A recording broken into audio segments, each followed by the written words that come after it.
నా ప్రియమైన బిడ్డా, నా మాటలు జాగ్రత్తగా ఆలకించుము. నేను ముందుగా చెప్పాను. బైబిల్ గ్రంథమును చదువు. లూకా సువార్త 21వ అధ్యాయము 10-11 వచనములు. నేను చెప్పే మాటలు జాగ్రత్తగా వినుము. జనము మీదికి జనమును, రాజ్యము మీదికి రాజ్యమును లేచును. అక్కడక్కడ గొప్ప భూకంపములు కలుగును. తెగుళ్లును కరువులను తటస్థించును. ఆకాశము నుండి మహాభయోత్పతములు గొప్ప సూచనలను పుట్టును. ఇవన్నీ జరుగుతాయి అని చెప్పాను కదా. అయితే మొంధా తుఫాను కారణంగా ఆంధ్ర తెలంగాణ రాష్ట్రాలలో భారీ వర్షాలు కురిశాయి. వీధురు గాలులు వీచాయి. ఎక్కువగా విశాఖపట్నం, కాకినాడ, అమలాపురం, యానం, కోనసీమ ప్రాంతాలలో, విజయనగరము, శ్రీకాకుళము, గుంటూరు, ప్రకాశం, కడప, గిద్దలూరు, ఆంధ్ర తెలంగాణ రాష్ట్రాలలో ఎక్కువగా వరి పంట నష్టము, మొక్కజొన్న నష్టము, పండ్ల తోటలు నష్టము, పైరు పంటలు నష్టము, అరటి తోటలు, బొప్పాయి తోటలు, పాదులు, కూరగాయలు, గృహాలు కూలిపోయాయి. చాలామంది చనిపోయారు. అక్కడక్కడ చెట్లు పడిపోయాయి. రాకపోకలు నిలిచిపోయాయి. ఆస్తి నష్టం కలిగింది.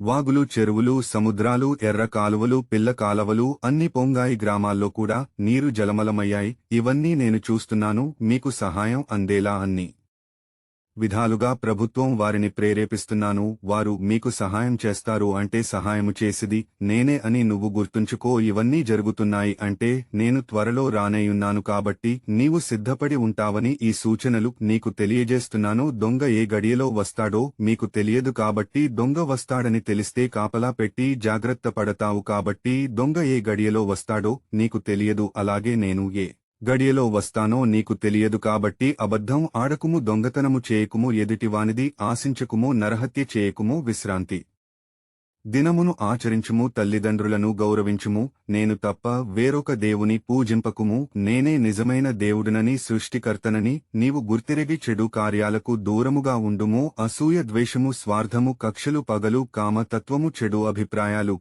నీలో ఉండకూడదు. హృదయ పరివర్తనము చెంది రక్షణ పొందుము. ప్రేమ, సహనము, మంచి మర్యాద, దానధర్మాలు, పుణ్యకార్యాలు చేయుము. ఆకలిగొనిన వారికి అన్నము పెట్టుము, వస్త్రము లేని వారికి వస్త్రమును, ఇమ్ము, ఇల్లు వాకిలి లేని వారిని ఆదరించుము. రక్త సంబంధులను, తోబుట్టువులను తిరస్కరించకుము. చెడు పనులను జించి మంచి పనులు చేయుము. ఎందుకంటే ఈ లోకములో అందరూ పాపులే. అందరూ పాపం చేస్తున్నారు. ఒక్కడైనా నీతిమంతుడు లేడు. కాబట్టి నేనే నిజమైన దేవుడు అని తెలుసుకుంటావని నేను ఈ సూచనలు అప్పుడప్పుడు పంపుతున్నాను. నా మాటలు విని ఇప్పటికైనా అనుదినము ప్రార్థించుము. నరకమునకు వెళ్లకూడదు. నీవు నా బిడ్డను కనుక పరలోకము రావాలని నేను కోరుకుంటున్నాను. నీ ప్రభుడను యేసయ్యను నేనే మొదటి వాడను, కడపటి వాడను, అల్ఫాయు ఒమేగాయు, ఆదియు అంతమును, సర్వాంతర్యామిని నేనే. ఈ నా మాటలు విని పరలోక రాజ్యము రావడానికి సిద్ధపడము. నేను త్వరలో వస్తాను. ఆమెన్.